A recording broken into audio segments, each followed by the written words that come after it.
こんにちは、木之内です。今回は2階リビングのお話です。普通は1階にあるリビングですが、2階へ持って行った方がうまくいく場合があります。どちらかというと、1階に設けることができないので、仕方なくリビングを2階に上げるという負のイメージがあるかもしれません。でもリビングは1階にあるものという常識を捨てることによって、1階にある以上により豊かな空間を作ることができるという積極的な側面もあります。どういった場合にリビングを2階へ持って行った方がいいのか、まず2階リビングのメリットデメリットを見ていただいて、その後実際に設計した家を2軒ご紹介したいと思います。リビングとそれとダイニングキッチンを2階に上げるメリットは大きく3つあります。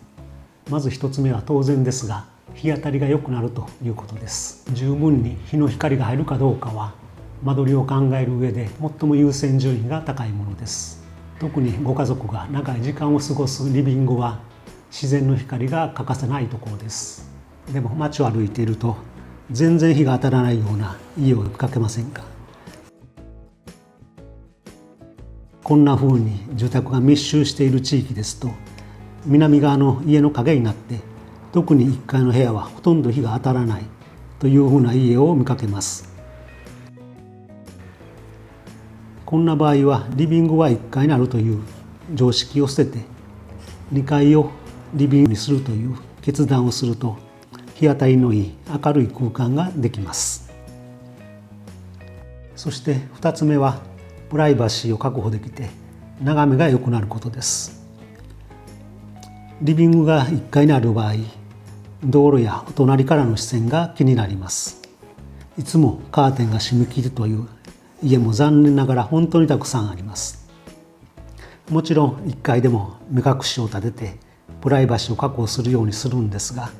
2階の方がより視線を遮りやすくなります。こんな風に2階の方が人目を気にせずに窓を開けられるので、眺めも良くなって視線が抜けて広がりのある空間となります。3つ目は高い天井、大きな窓が取れるのでより開放的な空間が作れることです。リビングが一番上の階にあると、屋根の形をそのままに高い勾配天井を作ることができます。ハイサイドライトと言いますが、高いところに設けた窓から光を入れて風を通すこともできます。これが2階リビングの大きな魅力だと思います。それと地震に強い家を作りやすいということもあります。1階は個室のために壁が多くできるので、自然と耐震性が増します。それに対して2階は地震力も小さくなるので、大空間や大きな窓を作ることができます。以上のように2階リビングのメリットをまとめますと、一つは日当たり、そしてプライバシーの確保、構造的な優位性となります。もちろんデメリットもありますので見ていきましょう。まず1つ目は子どもの帰宅が分かりにくいということです。2階をリビングにするということは、当然生活の中心が2階となります。そのために1階の玄関に人が出入りするのを察知することが難しくなるんです。玄関から直接子ども室に出入りできるので、帰ったら必ずリビングに上がるような、そんな家庭のルールを設ける必要があるかもしれません。2つ目は階段の上り下りが増えるということです。2階をリビングとした場合、生活の中心が2階になるので、どうしても階段の上り下りが増えてしまいます。重いものを持って2階へ上り下りしたり、また高齢になった時のことをイメージしてみてください。でも経験上、少し体が不自由になったとしても、階段の上り下りができなくなる確率はそれほど高くないように思います。それに極端に起きた場合は1階の生活さえも難しくなってしまうので、この辺の考え方は個人差があると思います。建築にできることとしては、エレベーターを設けたり、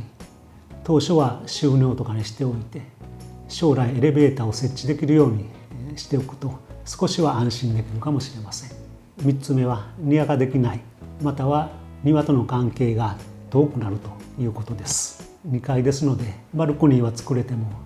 庭を作って木を植えることはできません。1階に大きな庭ができるようなことは稀ですが、たとえ小さなスペースでもできるだけ背の高い木を植えて2階からも緑が感じられるようにしたいところです。以上の2階リビングのデメリットをまとめると、玄関への出入りがわからない、階段の上り下りの負担が増える、庭ができないということです。それでは2階リビングのメリットを生かした魅力的な空間を2例ご紹介します。まずは日当たりを重視して2階をリビングとした事例です。敷地の周辺は道路の向かい側にマンションが建っていて、南側は一部3階建て、敷地は30坪程度なので日照を得るには2階リビングしか選択肢はありませんでした。建主さんもリビングを2階に上げるということですぐに決断をされました。この写真は2階フロアにあるキッチンからダイニング、リビングを見たところです。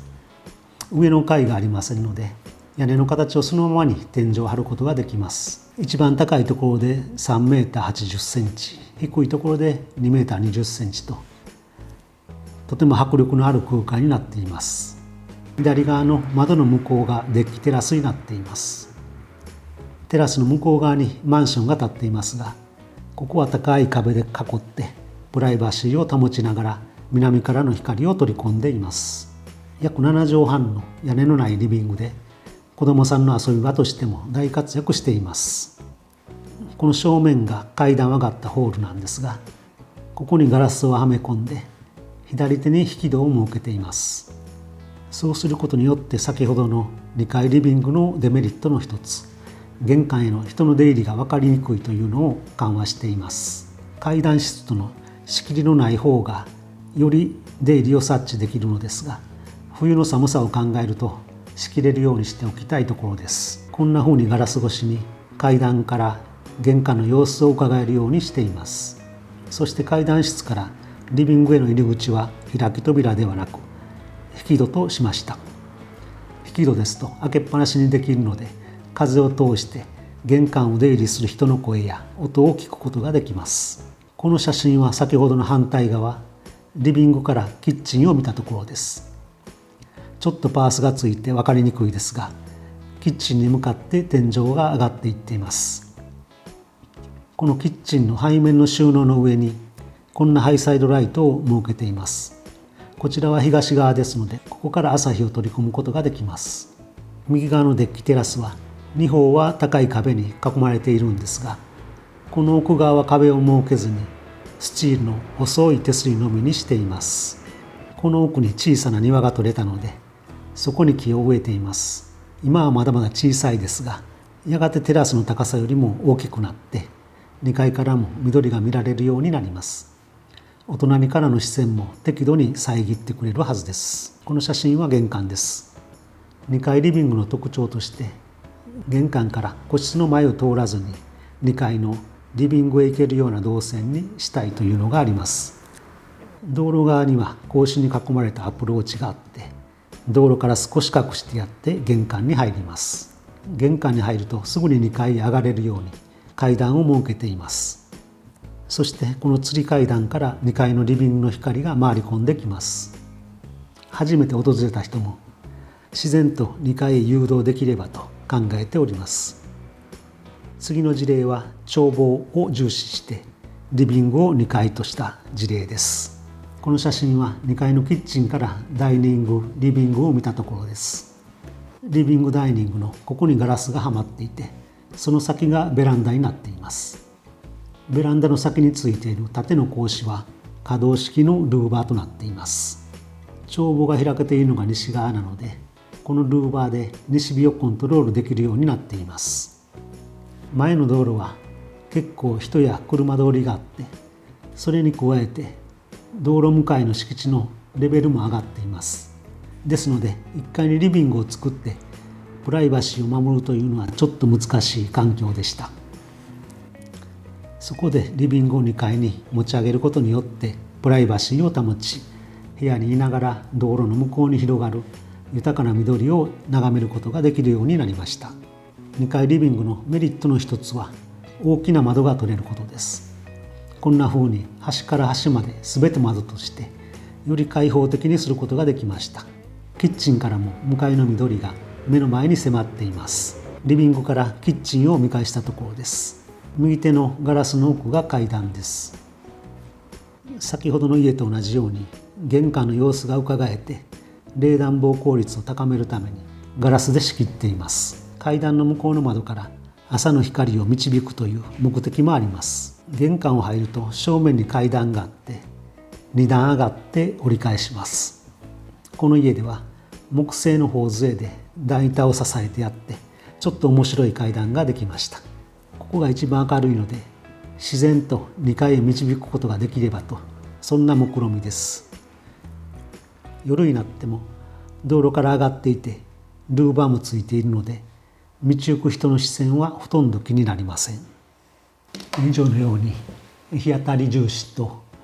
眺望重視の2つの2階リビングの事例を見ていただきました。2階リビングにしたからこそこんな風に高い天井が取れたり、風景を取り込むことができる、そんな豊かな空間が可能となりました。もちろんデメリットが完全にクリアできたわけではありませんが、